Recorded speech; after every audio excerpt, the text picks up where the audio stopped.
Car party లీడర్లు కావాలని ముఖ్యమంత్రి యనుమల రేవంత్ రెడ్డి సారు అన్న తిరుపతి రెడ్డి ఇల్లును పట్టుకొని రాజకీయం చేస్తురట.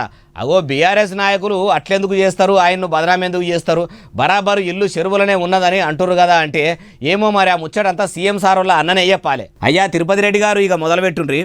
सैटेलाइट विजुअल्स लगा रहे हैं। बीआरएस लोग मेरे को लेके ये सब कॉलोनी वाले को वो तो मुसीबत में पड़ा रही है। जो मगर मैं नहीं है तो इधर तरफ कोई देखने वाला ही नहीं। ఇన్నరా ఏమంటుండో. ఇప్పుడు తిరుపతి రెడ్డి సార్ ఇల్లు వంక పెట్టుకొని ఈడున్న ఇండ్లని సాపు చేయాలనే పని పెట్టుకున్నారట. అందుకే ఇప్పుడు సీఎం సోదరుని ఇంటి పంచాయతీ ముంగట వేసుకున్నారట. అయ్యా తిరుపతి రెడ్డి సారు, మీ తమ్ముడు ముఖ్యమంత్రే కాబట్టి హైడ్రా ఆఫీసర్లను దోలిచ్చి అక్రమంగా కట్టిన ఇండ్లను సాపు చేపిస్తుండు. మా ఇంటోళ్ళు కూడా చెరువులను చెరబట్టి బంగ్లాలు కట్టిన కూలగొట్టుండ్రని అప్పట్లనే అన్నాడు. ఒకవేళ మీరే నియతిగా కట్టుకొని ఉంటే కాయిదాలు చూపెట్టి నోటీసులు ఇచ్చినోళ్లకు చెప్పి అట్లా అంటున్న కారు పార్టీ వాళ్ళ నోర్లు కూడా మూపియిండ్రి సారు అంటుర్రు ఈ ముచ్చటిన్నోళ్ళు.